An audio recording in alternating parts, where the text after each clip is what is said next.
नगर में मुनादी करा दी गई है, राज दरबार सज गया है, दरबारी पहुंचने वाले हैं, लेकिन राजा कौन होगा ये अभी तक पता ही नहीं है।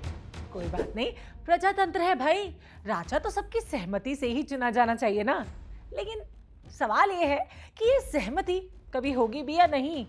हम बात कर रहे हैं विपक्ष के गठबंधन INDIA की, जिसकी तीसरी बैठक मुंबई में 31 अगस्त को शुरू होने वाली है। बैठक शुरू होने से बस कुछ घंटे पहले बिहार के मुख्यमंत्री नीतीश कुमार ने ऐलान कर दिया है कि वो INDIA के नेशनल कन्वीनर बनने में इंटरेस्टेड बिल्कुल भी नहीं है। और साथ में उन्होंने ये भी कहा है कि इंडिया में उनका कोई पर्सनल इंटरेस्ट नहीं है, वो बस विपक्षी पार्टियों को साथ में लाना चाहते हैं। नीतीश बाबू के मुताबिक तो ये रोल कांग्रेस के किसी बड़े नेता को निभाना चाहिए। ओके, मतलब अब इंडिया की बैठक एक बड़े क्वेश्चन मार्क के साथ शुरू होगी कि इसका नेशनल कन्वीनर आखिर बनेगा कौन। Welcome to the big bench daily. इस बैठक को वैसे उद्धव ठाकरे होस्ट कर रहे हैं, जिसके लिए मुंबई के ग्रैंड हयात होटल में 2 दिन के लिए 175 कमरे बुक किए गए हैं।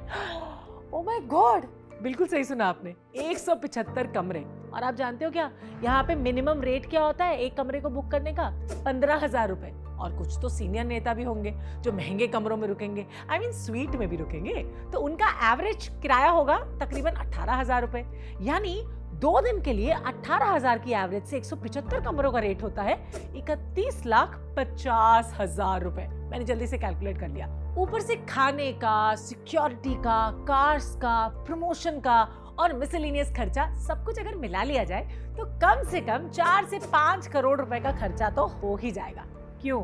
आपका कैलकुलेशन क्या कहता है? वैसे ये बैठक 31 अगस्त को डिनर के साथ शुरू होगी और पूरे 2 दिन तक चलेगी। इससे पहले INDIA की 2 बैठकें हो चुकी हैं, जो पटना और बेंगलुरु में हुई थी। तो INDIA की ये तीसरी बैठक में क्या है विपक्ष का एजेंडा, बता देती हूँ आपको। तो इस बैठक में INDIA अपने पक्के इरादों का संकेत देना चाहती है और जनता के सामने विश्वसनीय चेहरों को रखना चाहती है। अब देखिए, विपक्ष के एजेंडा के मुताबिक इस बैठक में कई इंपॉर्टेंट पॉइंट्स पे चर्चा होगी, जैसे कि नंबर 1, INDIA गठबंधन का लोगो जारी किया जाएगा।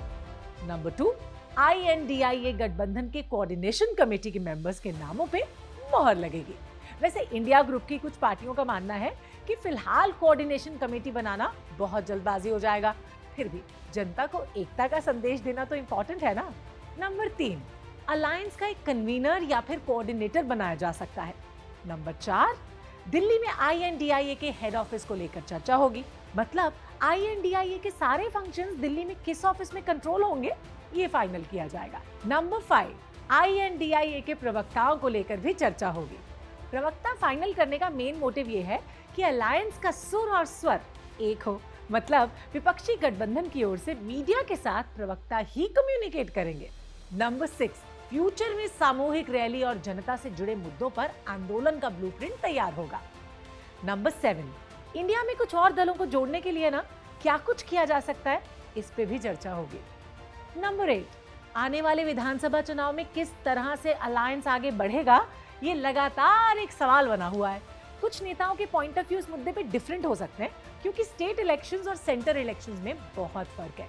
कई पार्टियां स्टेट इलेक्शन में दूसरी पार्टियों के साथ सीट शेयरिंग पर राजी नहीं है, जैसे कि दिल्ली में कांग्रेस पहले ही कह चुकी है कि वो अकेले चुनाव लड़ेगी। नंबर 9, सीट शेयरिंग को लेकर क्या राज्य स्तर पर कमेटी बनाने की जरूरत है? अगर हाँ, तो इसका ब्लूप्रिंट क्या होगा, इसकी भी इसमें चर्चा होगी। अब द बिग बेंच पे बैठ के सोचने वाली बात यह है कि क्या INDIA इन मुद्दों को डिस्कस करके बीजेपी को पछाड़ पाएगी, यानी पीछे छोड़ पाएगी? क्योंकि जनता के लिए तो सबसे बड़ा मुद्दा यह है कि विपक्ष का प्रधानमंत्री का चेहरा कौन होगा। जनता को एक नेता चाहिए, अगर नेता नहीं तो फिर गठबंधन कैसा? आपको क्या लगता है? आप हमें कमेंट्स करके बताइए। और हाँ, चैनल को सब्सक्राइब करने के लिए नीचे सब्सक्राइब बटन को प्रेस कर लीजिए और इस तरह के और वीडियोस देखने के लिए देखते रहिए क्या द बिग बेंच और क्या